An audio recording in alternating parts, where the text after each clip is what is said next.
detik. Medali perunggu dibawa pulang DKI Jakarta atas nama Aspar Jailolo Muji Mulyani dengan waktu 37,20 detik dalam Pekan Olahraga Nasional PON 20 Papua 2021. Persiapannya sih untuk broadcast, terutama host broadcast ya di sini. Saya lihat sih udah oke ya. Kebetulan memang sesuai dengan perencanaan. Jadi ya, emang perencanaannya adalah kita akan mulai atau berdiri sebelum official opening tanggal 2 Oktober. Dan memang beberapa pertandingan sudah dimulai sejak tanggal 23 kemarin ya. Jadi kalau saya lihat sebagai perencana untuk broadcast di PON 2021 ini itu sesuai dengan apa yang direncanakan ya. Jadi mengenai tempat, kemudian persiapan dan peralatannya semua sudah hampir 80 hampir 90% itu sudah sampai. Karena ada 4 klaster. Klaster Kabupaten Jayapura, Kota Jayapura, kemudian Mimika dan juga Merauke. Yang memang baru mulai pada hari ini itu adalah Mimika. Di Mimika itu ada futsal ya. Jadi baru mulai nanti siang. Tapi yang di Jayapura sendiri kita sudah mulai dari kemarin ya sebagai live pertama di cabur polo air gitu. Kalau persiapannya mungkin dari perencanaan sih baru 1 tahun ya.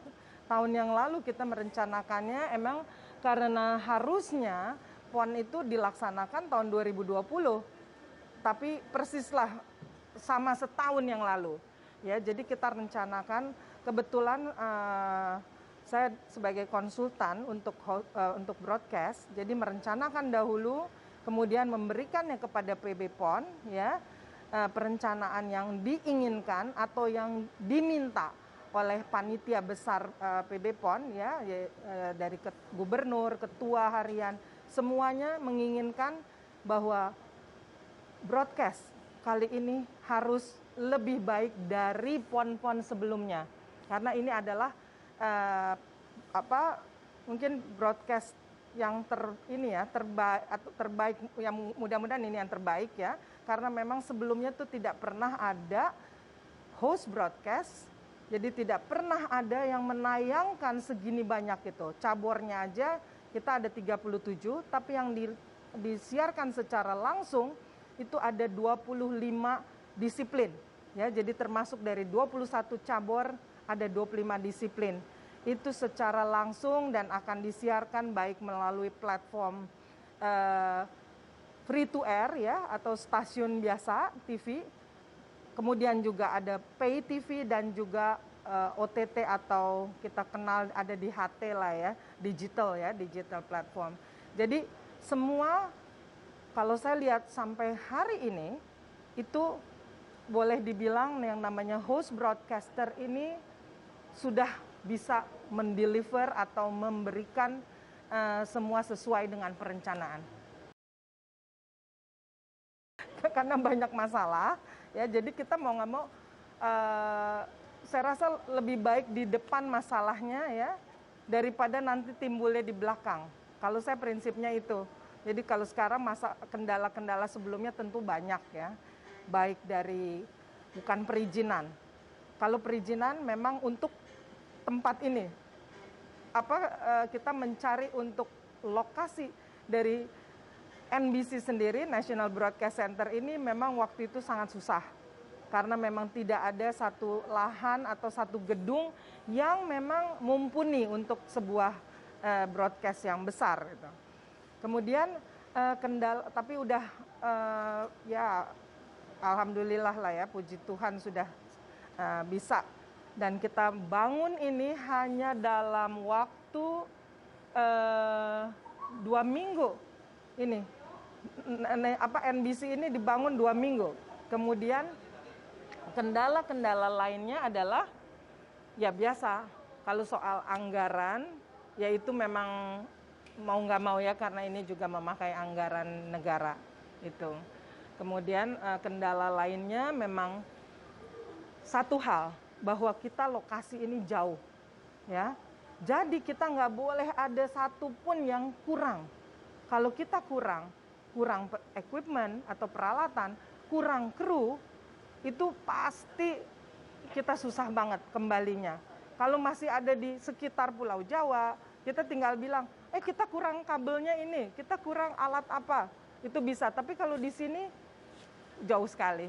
Jadi semuanya kita harus siapkan. Mungkin bisa tanya nanti ya siapa yang menjadi hostnya di sini, gimana mereka nyiapinnya. Itu.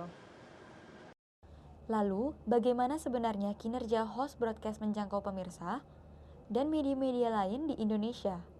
Ini cerita dari Priyono Jalor, sang direktur broadcast. Semua feed masuk ke sini, ke NBC ini. Kemudian ada yang direkam, ada yang live. Karena kanalnya cuma 2 yang buat live itu. Jadi kalau ada 2 ya disiarkan langsung semua. Tapi kalau tidak ada, dia akan direkam, kemudian nanti disiarkan tunda. Seperti itu. Nah, semuanya itu dikelola oleh ini broadcast center, ini namanya broadcast center. Itu dibikin media asset management.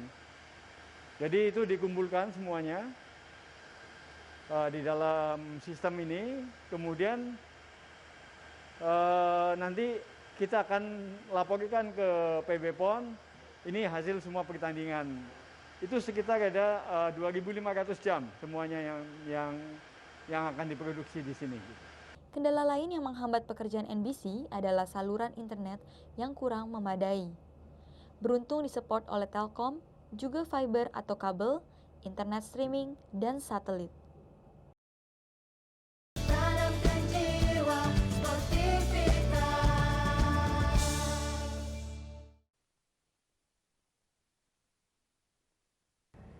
Melintas di poros jalan depan kantor Gubernur Papua, Distrik Jayapura Utara, bisa menikmati indahnya Pantai Kupang. Sebutan Kupang dilekatkan pada area wisata ini karena keberadaan bangku beton di sepanjang tepiannya, sambil duduk-duduk menikmati laut lepas. Di sepanjang jalan banyak penjual berbagai jenis makanan. Datang ke Pantai Kupang, masyarakat tak ditarik bayaran, karena lokasinya persis di sisi trotoar jalan. Pemandangan di Pantai Kupang sangat menonjolkan kondisi alam sekitar. Pada malam hari, di puncak bukit terlihat lampu besar bertuliskan Jayapura City. Kita juga dapat menjumpai para penjual jajanan, es jeruk, bakso, mie ayam, batagor, dan aneka jajanan lainnya. Salah satu yang berjualan di sini adalah Bu Siti.